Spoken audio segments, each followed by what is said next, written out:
the way this works mechanically is I'm spreading his legs so far apart, like I'm kicking with my tippy toes, like as much extension as I can get. And then while he's so wide, I'm gonna turn my De La Riva right here into, I always think of like, if you had like a pool noodle, you guys have pool noodles here? If you had a pool noodle and you put it behind his leg like this, and it's like flat on the floor, and then you just hold it as hard as you can, that's what your De La Riva needs to do, okay? So I want you to watch this and look how flat on the ground my De La Riva is. Like, as I'm doing this technical stand-up motion, it stays like parallel to the floor so that it hits as low on his leg as possible so it gets max leverage to break this friction. Okay, so watch my De La Riva leg.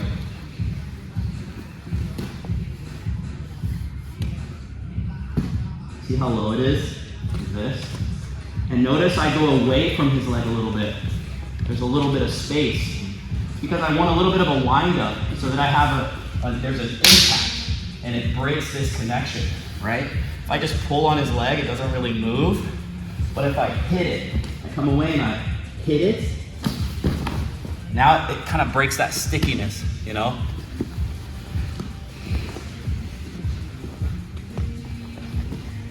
Look at my hand that's controlling the De La Riva.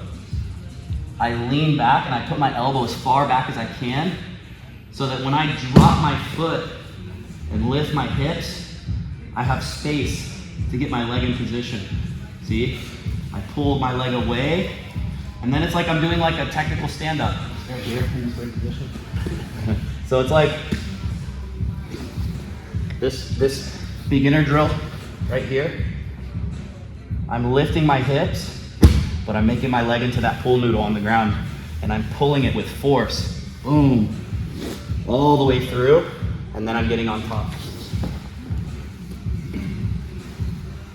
I spread his base, tippy toes, as far apart as I can. I don't want him to be narrow, because if he gets really narrow, by the time I go to switch, he's gonna have enough mobility to step really close, and then I'm not gonna be able to do it. I need him to be in a really uncomfortably wide split to buy me enough time to get into position and chalk his leg out before he can narrow his base. Look at the follow through. Like, look how far I pulled his leg.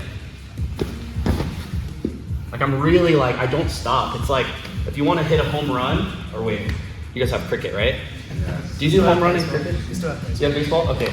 If you want to hit a home run, you don't bunt it. You gotta like follow through. It's the same with this. Like, when you do the motion, it's gonna be tempting to do this. Try to pull his leg in the air and then end up on top that way.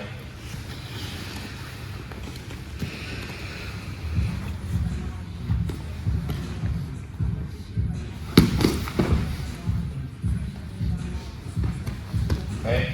Now usually what I do whenever I'll show like a technique is I'll give like a layer of detail, and then I'll just let you guys do it and watch and see if there's common mistakes, and then we'll come back and fix those, okay? So you guys feel like you want to see it one more time? You want to try it? Let's go. One more time? Okay.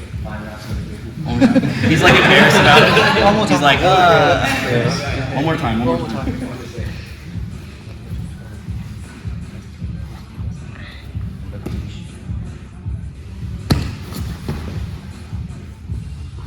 Okay, let's try it. 1, 2, 3. Whenever I spread his base like this, he's vulnerable. And so if I let go and come up to my hand, that takes a little bit more time for me to get into position to hit my sweep. And if he were to take a step forward like this, it ruins the position I'm in to hit the sweep. If his legs are very close together, he's too mobile. His legs can move. So if I go for the sweep here, it's not really gonna work. Like, he's gonna base and move and run. Whenever somebody is in a split stance like this, have you guys ever done this as a kid? This is the analogy I always use. You ever like see how far into a split you can go as a kid, and you're like, wow, I can go here. And then when you try to get back up, you're like, hold on. You gotta like do like this, and then you're like mobile again, right? You're putting them in that split stance where they can't quickly like get back to a combat-based position, okay? So you want to spread them far and then hit the sweep with as tight of a window as you can, And I like to do it not by going on my hand, but by stretching the De La Riva out and almost being like on my fingertips here, and then going on my elbow. And then as soon as I drop my foot, I just base my arm out a little bit more and I let go. And now I've let go of his pant. Yeah, he has some time to come back, but I'm so ready to do the sweep that he won't even be able to take a step closer, okay? So come up to your elbow. The second thing I see is that some of you guys, when you're hitting the leg, you're using a hamstring curl.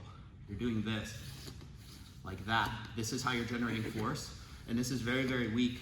It's not gonna be able to break the friction. I put my leg in a 90-degree angle, and I make it really rigid, right?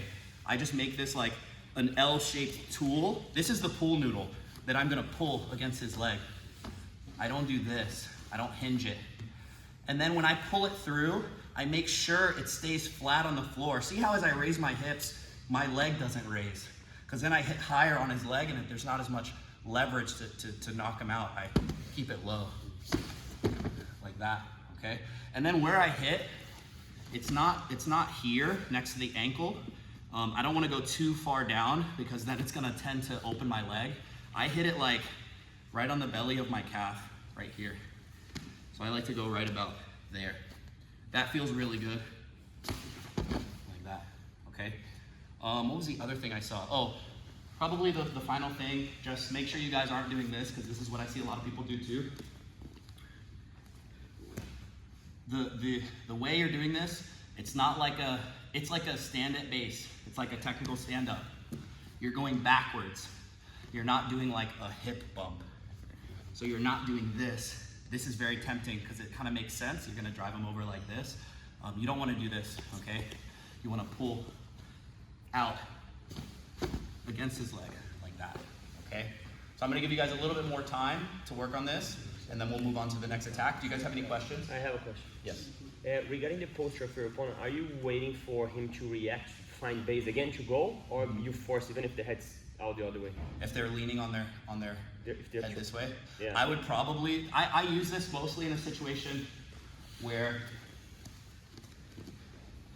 I kick them out and they're standing up tall. Okay. But if I kick them out and for some reason they base on their hands over here, if they base with both hands, I'm gonna switch from the collar to his arm and I'm gonna start to come up. Technique. Okay, yeah. cool.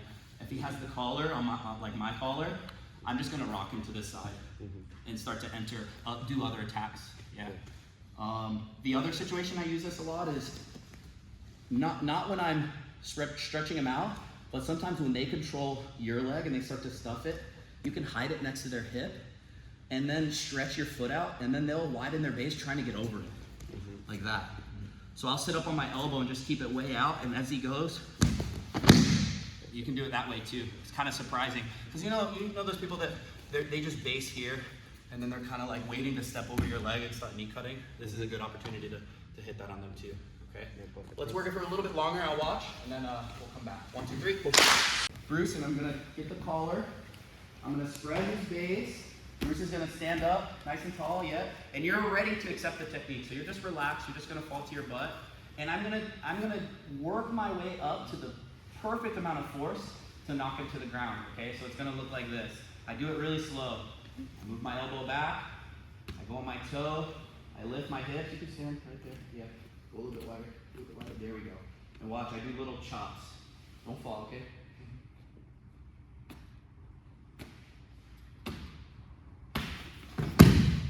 That. So I just slowly increase the force. That was perfect. Thank you. Guys, give it up for Bruce. So I just slowly increase the force until I find that perfect amount that moves his foot forward. And then I kind of calibrate off of that. Okay, that's how hard I need to hit it. So that'll take away the I guess like tendency to like use a lot as much as you can to get him over. Like you'll be picking your hips up and you'll just be flying around. Just do it really carefully. Okay, that didn't work. Okay, that didn't work. Oh, his foot moved a little bit, so I just go up 1 notch. Damn. And then they fall nice and clean. Okay? Guys, grab some water real quick and come back, okay? 1, 2, 3.